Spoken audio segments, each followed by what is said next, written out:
Pleader బాంబేలో తన తల్లి వాళ్ళు ఉండే పక్కనే పొరుగు వాళ్ళు బాబాను విమర్శించటం, ఈ విపరీతమైన తిట్లు విమర్శించడం, మామూలు విమర్శించడం కాదు.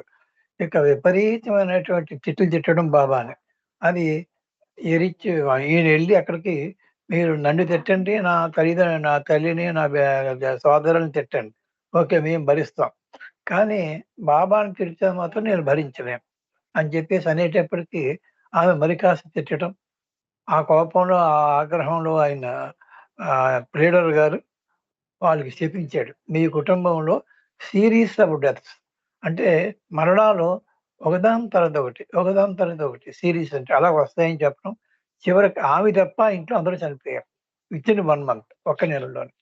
ఇది అది అంటే బాబా తర్వాత వెంటనే రావటం, అది ఉపసంహరిద్దాం, దాన్ని ఏదో రకంగా నివారిద్దాం అని చెప్పేసి బాబా ప్రయత్నం చేశాడు. కానీ వాళ్ళకి ఆ యోగ్యత లేదు.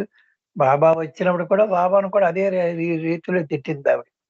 తిట్టడంతోటి ఇక అది ఆమెకి మరి ఆమెకు అనుభవించాల్సిన యోగ్యత ఉంది. ఆ రకంగా శాపం వాస్తవమైంది. అక్కడి నుంచి బాబా దగ్గరికొచ్చేసాడు. ఇప్పటికి ఇతను ఋషికేశ కేశవానంద మహర్షి దగ్గరికి రెండోసారి వెళ్ళి ఇప్పుడు మెహరాబాద్ వచ్చేసాడు. వచ్చేసిన తర్వాత ఇతను బాబా దగ్గర ఉంటున్నాడు. ఒకసారి బాబా ఏం చెప్పాడంటే, రాజా గోపీచంద్ అనే నాటకాన్ని మస్తుల చేత, పిచ్చివాళ్ళ చేత, వీరిద్దరి చేత ఆడించమని చెప్పేసి బాబా ఇతనికి ఆజ్ఞ చెప్పారు. మస్తులు మామూలుగా మనం చెప్తే వినరు. వాళ్ళకి అర్థం కాదు. ఎందుకంటే వాళ్ళకి శారీరక స్పృహ ఉండదు. ప్రాపంచిక స్పృహ ఉండదు. ఇక రెండోది పిచ్చివాళ్ళు. పిచ్చివాళ్ళు ఏం మాట్లాడుతున్నారు? వాళ్ళు మన మాట వింటారా? వీళ్ళిద్దరి చేత ఈ ప్రపంచం ఈ ఈ యొక్క నాటకం ఆడించమంటాడు. అది రాజా గోపీచంద్. అంటే మామూలుగా చిన్నగా తెలుసుకుందాం. రాజా గోపీచంద్ అంటే అతను ఒక మహా చక్రవర్తి. అతని జాతకంలోనే పుట్టినప్పుడు అతని తల్లి జాతకం చూపిస్తే అతను చాలా గొప్ప తాత్వికుడవుతాడు అని చెప్పేసి ఆయన జాతకంలో ఉన్నదట. కానీ ఇతను మహారాజు అయిన తర్వాత ఎటువంటి జాడలో లేకుండా 16,000 మంది స్త్రీలతో రోజు అలాగా సరస సల్లాపాలు గావిస్తూ ఉండేవాడట. అతని జాతకంలో రాసిందొకటి, ఇక్కడ జరుగుతున్నదొకటి. ఆమె తల్లి పెద్ద అంతఃపురం. ఆ అంతఃపురంలో పై అంతస్తులో తల్లి ఉండేది. కింద అంతస్తుల్లో ఈ ఈయన యొక్క పరివారం, ఈ యొక్క స్త్రీలు ఇలా సాగుతున్నాయి. ఆమెకి ఒకరోజు బాధ తల్లికి తట్టుకోలేక అలాగ ఏడుస్తూ ఉందట. నా కొడుకు ఇలాగ అయిపోయిందట. తీరా ఈ కంటి యొక్క నీళ్లు ఇతనికి కింద ఈ స్త్రీలతో ఉన్నప్పుడు ఇతను తల మీద పడ్డదట. ఆ కంటి నీళ్లు. ఎవరో ఇలాగే పైకి తీస్తాడు. తల్లి ఏడుస్తుందట. తల్లి కంటి నుంచి వచ్చిన ఆ కంటి ధార అతనికి ఎంతో కదిపివేసింది. వెంటనే తల్లి దగ్గరికెళ్ళి, "ఏమ్మా ఎందుకు ఏడుస్తున్నావు?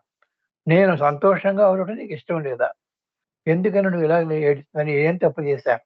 అని చెప్పేసంటే ఆమె, "అలా కాదు. నీ జాతకంలో నీకు మహాతాత్వికుడు, గొప్ప మహాత్ముడు అవుతావని చెప్పేసి ఉన్నది. కానీ నువ్వు నీ జీవితం ఈ రకంగా వృధా చేసేస్తున్నావు" అని చెప్పేసేసి బాధపడుతూ అని చెప్పిందట. అంతే. అంటే ఇప్పుడు రాత సడెన్‌గా మారుతదంతే. ఎప్పుడు ఎలా మారుతదో మనకు తెలియదు. ఆ విధి టక్కని వెంటనే మారిపోయింది. అప్పటికప్పుడు అతనిలో మార్పొచ్చేసిందట. మార్పొచ్చేసి వెంటనే ఈ యొక్క 16,000 మంది స్త్రీలని, ఈ అంతఃపురాలని, ఈ యొక్క రాజ్యాన్ని అన్నీ వదిలేసేసి అలాగా వెళ్ళిపోయాడంతే బయటికి. వెళ్ళిపోయేటప్పటికి అతనికి విధివ్రాత అలా ఉంది కాబట్టి ఒక ఎవరో పెర్ఫెక్ట్ మాస్టర్, ఒక సద్గురు తారసపడ్డాడు అతను. తారసపడి ఇతను ఎంతో బాధపడుతూ ఉంటే అతను ఆహ్, ఎందుకు నువ్వు ఇలా బాధపడుతున్నావంటే తను చెప్పాడనమాట. అయితే నా సంరక్షణలో ఉండు. నా అంతట వానిని నిన్ను చేస్తాను నేను అని చెప్పేసని ఆయన సంరక్షణలో ఈ యొక్క రాజా గోపీచంద్ ఉన్నాడు.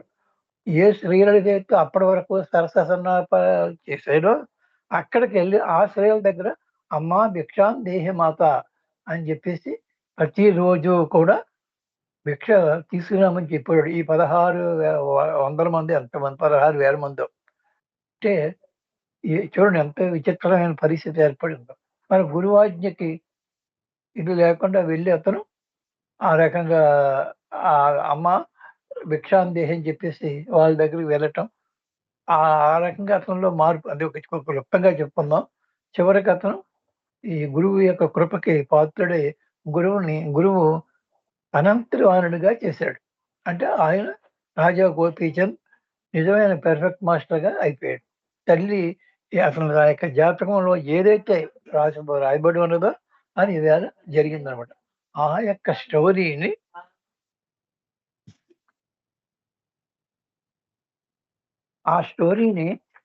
ఈవేళ వెళ్తున్నాం. వెళ్ళండి. ఆ స్టోరీని ఇప్పుడు ఆచరణ పూర్వకంగా ఆమె చూసింది. ఆ జాతకంలో రాసింది నిజమే అని చెప్పేసి ఇతను పెర్ఫెక్ట్ మాస్టర్ అయ్యాడు. ఆ యొక్క కథని మెహర్ బాబా ఇతను ఆధ్వర్యంలో చెయ్యాలి. ఇది నేను నాటకం ఆడించాలి. ఆ నాటకానికి మొత్తం అహమ్మన్నగరు, పూనాలో ఉన్న పెద్ద పెద్ద బ్యూరోక్రాట్స్ అంటే కలెక్టర్లు, తర్వాత ఐపీఎస్ పోలీస్ ఆఫీసర్లు, పెద్ద పెద్ద ఆఫీసర్లు, రాజకీయ నాయకులు అంటే మొత్తం ఆ ప్రాంతంలో ఉన్నటువంటి పేరొందినటువంటి మహా గొప్ప వాళ్ళందరినీ కూడా మెహర్ బాబా చెప్పాడు. నేను ఆహ్వానిస్తున్నాను. వాళ్ళందరూ ఎదురుగుండా ఇది ఆడిస్తాను నేను. మరి నువ్వు గాని ఇది అపహాస్యం కాకూడదు. బాబా నా ప్రయత్నం నేను చేస్తాను. కానీ వాళ్ళు ఎలా చేస్తారో నా చేతుల్లో లేదది. అది నీ చేతుల్లో ఉన్నది అని ఈ యొక్క ప్రేడరు బాబాతో చెప్పడం అది నాకేమీ తెలీదు. ఆ రోజుని నేను ఆ యొక్క డ్రామా అద్భుతంగా ఉండాలి. నేను అది నవ్వుల పాలు కాకూడదు. అంత గొప్పగా వాళ్ళకి ట్రైనింగ్ ఇవ్వాలని. బాబా చెప్పడం. ఇతను ప్రతిరోజు రిహార్సల్స్ ఇచ్చేవాడు. ఏ ఒక్క రోజును కూడా వాళ్ళు ఇతనిని చెప్పి కొట్టడం, తిట్టటం వాళ్ళకి అలవాటైపోయింది. అంతేగాని ఇతను చెప్పినట్టుగా ఏ ఒక్క రోజు కూడా ఒక్క డైలాగ్ కూడా చెప్పలేదట.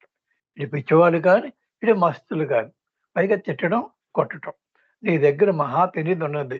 ఆ పెన్నుని మాకిచ్చేసేయి. ఇచ్చేస్తే నువ్వు చెప్పినట్టుగా మేము వింటాం అని అనేవారట వాళ్ళు. నా దగ్గర ఏమీ లేదని మీరనుకున్న పెన్నిది. నేను బికారిని.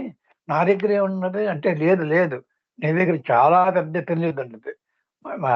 అందుచేత ఆ పెన్నిదిని ఇచ్చేసేయి. ఇచ్చేస్తే అప్పుడు నిన్ను కొట్టం, తిట్టం, నీ జోలికి మేము రాం. నిన్నెంతో గౌరవిస్తాం అని చెప్పేసంటే, ఏమో నాకు తెలీదు. నా దగ్గర ఏం పెన్నిదున్నదో. కానీ మన ప్రభువు యొక్క ఆజ్ఞని మీరు, నేను కూడా దానిని గౌరవించాలి. అందుచేత మరి ఈ యొక్క నాటకాన్ని ఈ డైలాగులు ఇవన్నీ కూడా యాక్షన్ ఇవన్నీ కూడా పద్ధతిగా చేయండి అని చెప్తే, ఎప్పుడు ఒక్క మాట కూడా ఇతని మాటను వాళ్ళు గౌరవించలేదు. ఒకటి చెప్తే దాన్ని రివర్స్‌లో డైలాగ్ చెప్పడం. ఆ యాక్షన్ ఒకలా చేయమంటే మరోలా చేయడం. బాబా 1, 2 సార్లు వచ్చాడు. బాబాకి అతను చెప్పాడు. బాబా వీళ్ళెవ్వరూ కూడా నా మాట వినటం లేదు. ఆ రోజున నాకవన్నీ తెలీదు. మెహర్ బాబా అంటాం. అవన్నీ నాకు తెలీదు. ఆఖరి రోజున ఆ స్టేజ్ మీద వీళ్ళు మాత్రం పెర్ఫెక్ట్‌గా వాళ్ళు చెయ్యాలి. అది నీ బాధ్యత. నేనేం చేస్తాను బాబా నా మాట వాళ్ళు వినటం లేదు అని ఈయన. బాబా వెళ్ళిపోయాడు. వెళ్ళిపోయిన తర్వాత ఒక రోజుని ఆ రాణేది వచ్చింది. ఏ రోజునైతే డ్రామా ఆడించాలో మొత్తం పుర ప్రముఖులందరూ వచ్చేసారు. ఐఏఎస్ ఆఫీసర్‌లు, ఐపీఎస్ ఆఫీసర్‌లు, పెద్ద పెద్ద అడ్వొకేట్‌లు మొత్తం గొప్ప గొప్ప వాళ్ళందరూ వచ్చారు. వచ్చిన తర్వాత హ్మ్. వచ్చిన తర్వాత అదే హలో! జయబాబు అండి. ఎవరో కొంచెం మ్యూట్ చేసుకుంటే బావుంటది.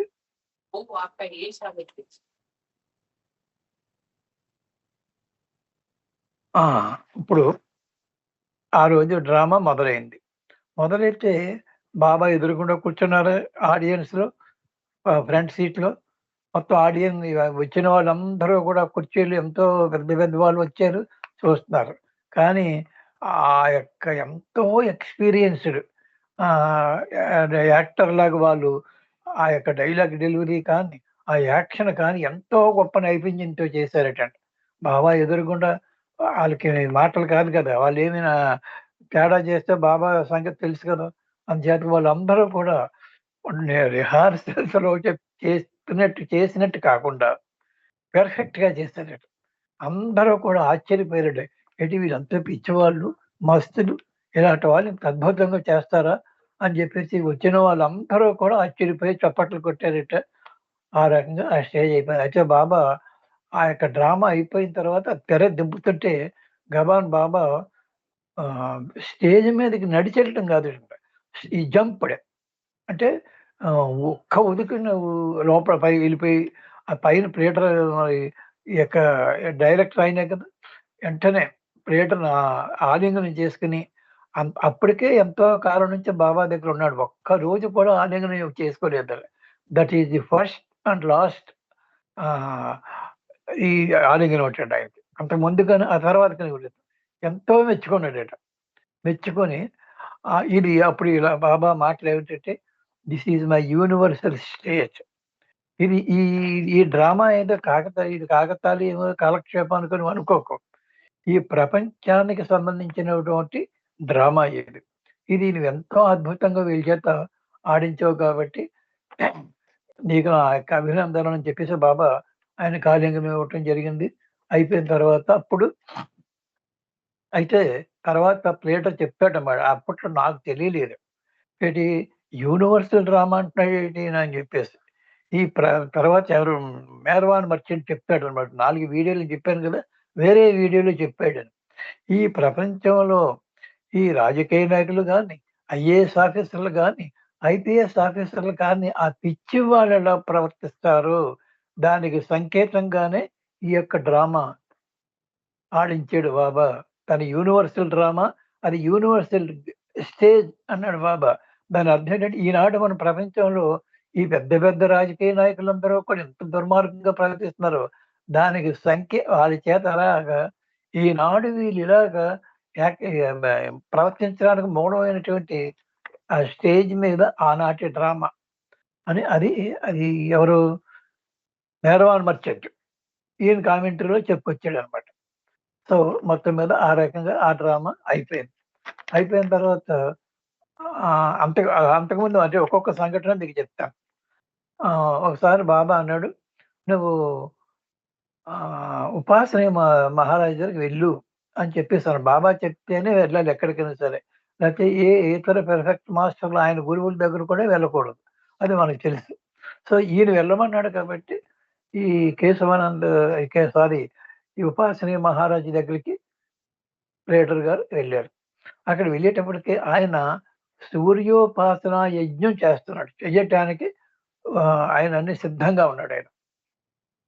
వెళ్ళేటప్పటికి ఈయన చూసి నీ గురించే ఎదురు చూస్తున్నానురా అని చెప్పేసేసి ఆ యజ్ఞాన్ని ఈయన చేత అగ్ని ముట్టించాడు. అంటే ప్రారంభం చేయించాడు. ప్రారంభం చేయించి ఉపాసని మహారాజు అన్న మాటలు ఏమిటంటే, నీ యొక్క ఈ నీ వంశంలో 7 తరాల వరకు నీ తాతలు, తండ్రులు, ముత్తాతలు 7 తరాల వాళ్ళకి స్వర్గం the doors of heaven are opened. నువ్వు ఈ యజ్ఞంలో నా ద్వారా చేస్తున్న ఈ యజ్ఞంలో నువ్వు ప్రారంభించినందుకు నీ యొక్క 7 తరాల వాళ్ళు నీ ముందు అప్‌వార్డ్స్ అంటే ముందు తరాల వాళ్ళు అంటే నీ తండ్రి, నీ తాత, ముత్తాత అలా 7 తరాల వాళ్ళకి ముక్తి లభించింది అని చెప్పేసి ఉపాసన మహారాజు చెప్పడం జరిగిందంట. అది ఆహ్, ఆహ్, కేవలం దాని గురించే మెహర్ బాబా ఉపాసన మహారాజు దగ్గరికి ఈయన్ని పంపించాడు. అంటే ఈయన మళ్ళీ వెనక్కొచ్చేసాడు. అంటే మనకి చూడండి 7 తరాల వరకు కూడా బాబా చెప్పాడు కదా! తన ప్రేమికులకు 7 తరాల వరకు అని చెప్పేసి ఇక్కడ ఒక నిరూపణగా ఈ సంఘటన జరిగిందిక్కడ. ఆ తర్వాత వెనకొచ్చేసాడు. వచ్చేసిన తర్వాత మరొకసారి ఈ హజరత్ బాబా జాన్ దగ్గరికి వెళ్ళమని చెప్పేసి బాబా ఆజ్ఞాపించారు. అయితే ఆవిడ హజరత్ బాబా గారు అంతవరకు వీళ్ళందరూ ఆవిడతో ఇతనికి పరిచయం ఉంది. చూడండి మెహర్ బాబా దగ్గరికి వచ్చే ముందుగా ప్రతిరోజు 1929లో వాళ్ళ ఈ ఉపాసన మహారాజు దగ్గరికి, అటు ఈ హజరత్ బాబాదా తర్వాత నారాయణ మహారాజు వీళ్ళందరి దగ్గరికి వెళ్ళి మెహర్ బాబా దగ్గరికొచ్చేవాడు అనుకుంటే మనం చెప్పుకున్నాం. ఆ రకంగా పరిచయం ఉన్నది. మళ్ళీ వెళ్ళాను. వెళ్ళిన తర్వాత అక్కడికి వెళ్ళాడు. ఆ ఆవిడ ఇలా బాబాయ్ పంపించారంటే ఆవిడ కూడా వెల్కమ్ చేసింది. సరే ప్రతిరోజు కూడా ఆవిడ ఆ గుర్రపు బండి మీద కూర్చొని ఇతని పక్కన ప్లేటర్‌ని కూర్చోమని చెప్పేదట. కూర్చోమని చెప్తే ఆవిడ మొత్తం ఊరంతా ఆ గుర్రపు బండి మీద ఉదయం నుంచి సాయంత్రం వరకు కూడా తిరిగి కొన్ని ప్రతి టీ బడ్డీ దగ్గర, టీ దుకాణం దగ్గర ఆగి ఈవిడ టీ తాగేదట. అలాగే ఇతనికి టీ ఇప్పించేది. ఇతను బాబోయ్! నేను ఎన్ని టీలు నేను తాగలేనంటే ఆవిడ నవ్వి సర్లే ఊరుకుందంట. కానీ ఆవిడ మాత్రం ఈ టీలు ప్రతి దుకాణం దగ్గర టీ తాగేసి సాయంత్రం 7 గంటలకో, 8 గంటలకో వచ్చేదట. ఆ గుర్రం బండి వాడు ఇక వాడికేమీ లేదిక. ఇక బయట ఏదైనా బేరాలు చూసుకోవడానికి ఏమీ లేదు. అది కొన్ని రోజులు చూసి ఇతను బాబాజీ అంతా అన్నాడట. అమ్మా! వాడు బతుకుదెరువు మొత్తం అంతా కూడా నువ్వే ఇలాగ కాల్చేసేస్తున్నావు. మరి వాడికి ఇంటికి ఏమి పట్టుకెళ్తాడు? రూ. 2 పట్టుకెళ్ళాలి కదా! మరి ఈ రకంగా వాడి బతుకుదెరువు నువ్వు దెబ్బతీస్తున్నావంటే, ఓరి మూర్ఖుడా! వాడినే అడుగని చెప్పేసన్నాడు. అని చెప్పేసేసి వాడిని అడిగితే ఏంటంటే, అమ్మ అదే ఈ హజరత్ బాబా నన్ను వదిలిపెట్టిన 8 గంటల తర్వాత కనీసం 4, 5 బేరాలొస్తాయి. ఎలాంటి బేరాలంటే ఆ బేరాలు, నేను రోజంతా కూడా తిరిగినా కూడా అంత డబ్బు నాకు రాదు. అలాంటి బేరాలు మా బాబాజీ కృప వల్ల నాకొస్తున్నాయి. అందుచేత నేను ఇంటికి సమృద్ధిగానే డబ్బులు పట్టుకెళ్తున్నాను అని చెప్పేసేసి చెప్పాడట. అప్పుడు బాబాజీ దాన్ని అన్నాడు. విన్నావు కదా! అని చెప్పేసి. అని ఇంకో మాట చెప్పిందట. వాడు సౌత్ అరేబియాలో చాలా చాలా షేక్‌లంటాం కదా! షేక్‌లు అక్కడ చాలా ఈ ధనికుడనమాట. ఐశ్వర్యవంతుడు అక్కడ. ఈ జనంలో వాడు ఇలా గుర్రపు బండి తొక్కుతున్నాడు వాడు. అని చెప్పేసి కూడా బాబా అతని గత జన్మ వృత్తాంతం కూడా బాబా చెప్పడం జరిగింది. సరే ఆ రకంగా అక్కడ కొంతకాలం ఉన్నాడు. ఉండి మళ్ళీ ఆ తర్వాత బాబా దగ్గరికి వచ్చేసాడు. అంటే మళ్ళీ ఈ రకంగా ఈ ఎక్కడికి ఇంటికెళ్ళమంటున్నాడో తెలీదు. ఒకరోజు బాబా సర్కిల్ మెంబర్స్ లిస్ట్ అంటే మనకి అవతార పురుషుని చుట్టూ 122 ఎన్నో 11 సర్కిల్స్ ఉంటాయి. నాకు గుర్తుకు లేదు. సర్కిల్స్ ఉంటాయి. దాంట్లో ఒక్కొక్క సర్కిల్‌లో 11 మంది. ఈ ఎవరో అంటే వాళ్ళు ఫస్ట్ సర్కిల్‌లో ఉన్న వాళ్ళకి ఇమ్మీడియేట్ గాడ్ రియలైజేషన్. సెకండ్ సర్కిల్‌లో ఉన్న వాళ్ళకి కొంత కాలం తర్వాత. అలాగా వాళ్ళందరికీ కూడా అవతార పురుషుడు మోక్షం అది గాడ్ వాళ్ళందరికీ లిబరేషన్ కాదు. ఓన్లీ ఇది, ఇది గాడ్ రియలైజేషన్ ఇస్తారన్నమాట. కానీ అది బాబా మొత్తం 11 లిస్టులు తయారు చేసి 11 లిస్టులు ఇక్కడ.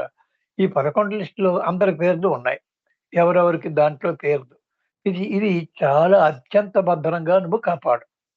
ఇది నా మండలి వాళ్ళు కూడా చూసినప్పటికీ కూడా ఇది ఒక కురుక్షేత్ర యుద్ధమే జరుగుతది. అందుచేత నువ్వు ఎట్టి పరిస్థితుల్లోను ఎవరికీ చెప్పొద్దు. అత్యంత రహస్యంగా దాచిపెట్టు నీ దగ్గర అని చెప్పేసి ఆ లిస్ట్ బాబా స్వయంగా రాసాడు. దాని మీద ప్రతి లిస్ట్ మీద బాబా సంతకం పెట్టాడు. ఈ 11 లిస్ట్ ఈయనకిచ్చాడు. అయితే బాబా ఇతను చూసాడు. ఇతను అన్నీ చదివాడు ఇతను. 11 లిస్ట్ పేర్లు చదివాడు. అయితే ఇతను ఈ యొక్క వీడియోలో ఈ మెహర్బాన్ మర్చెంట్‌తో ప్లేటర్ చెప్పింది ఏమిటంటే, మండలి వాళ్ళ పేర్లు చాలా ఎక్కువ మంది పేర్లు దీంట్లో లేవు. దీంట్లో ఉన్నవాళ్ళెవరో కూడా మనకు తెలీదు. బయట ప్రపంచంలో ఎంతో ఆధ్యాత్మికంగా పురోగతి చెందిన వాళ్ళు ఎవరో కొద్దిమంది పేర్లు ఉంటారు. వాళ్ళెవ్వరో మనకు తెలీదు.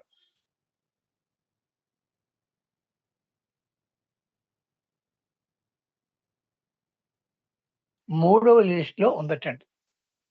Third list. థర్డో, ఫిఫ్త్ ఉండేటప్పటికి అది